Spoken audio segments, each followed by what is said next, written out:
气候反常，有的所在温度烧山焰火，有的所在是咧做大水。一寡天灾上大承受冲击的，就是靠天食饭的农民。亲像美国堪萨斯州，预计今年麦仔产量会减少2成，西班牙可能会减少到要4成。咱台湾嘛无法度逃过这劫。今年顶半年，南台湾的雨水少，无法度压产，所以讲是有史以来头一届，嘉南平原规年拢受惊。这款极端气候未来恐惊是愈来愈肃常，咱人类只好顺应变化，想办法应应。伫咧台南，到全世界上界大的采石中心，是一直咧研发较会堪日热、无重水的农作物品种。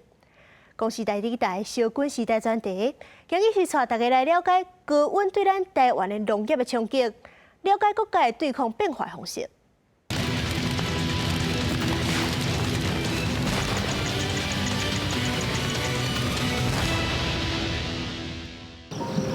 3冬拄着4届休经4度，无毋捌拄过这个情形啊！啊，我毋知影未来要继续做落啊。咱看到这规片的田哦，安尼大批批，甚至叫有发草啊。对立单位原本就按算讲哦，5月时阵哦，就较袂可花。到6、7月啊，这个雨根本就无落入去这个水库的源头，所以农水署伫6月中就宣布讲哦，这个嘉南第2期的水潮第3甲第6组要农地休耕，这嘛真正是南台湾头一届规年透冬拢无种稻啊，互农民真无奈。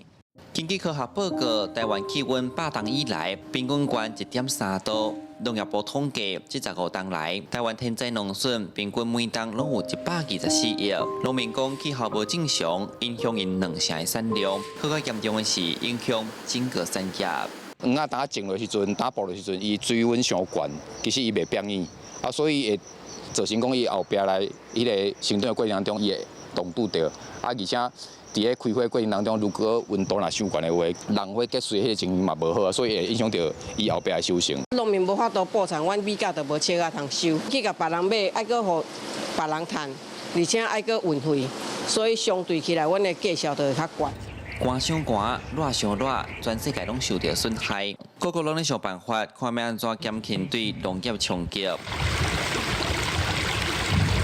咱台湾其实有一个全球上大的蔬菜研究中心，伫咧台南生活，为各国来的育种员，逐工会去田检查研究，甲样本出落来摕去实验室，就尾甲放去种源库内底。世界蔬菜中心副主任表示，培育会当冻落品种真重要。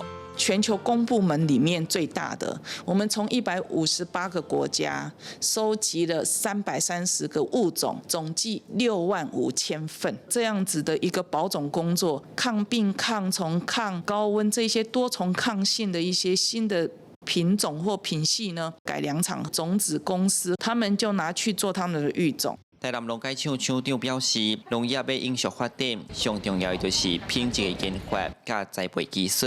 选出来这种耐热的这个品种，住在环境内底，伊的品质也是伊的产量袂减少。伫迄个讲栽培技术的方面来吼，水稻的部分内底，阮有讲用迄个讲干湿间灌，就是用打淡安尼方式落去甲灌溉。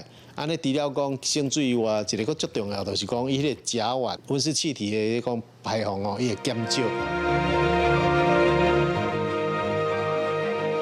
粮食危机已经伫眼前，咱人运用新的科技来克服，就毋茫会使顺应天地变化挑战。记者李成武采访报道。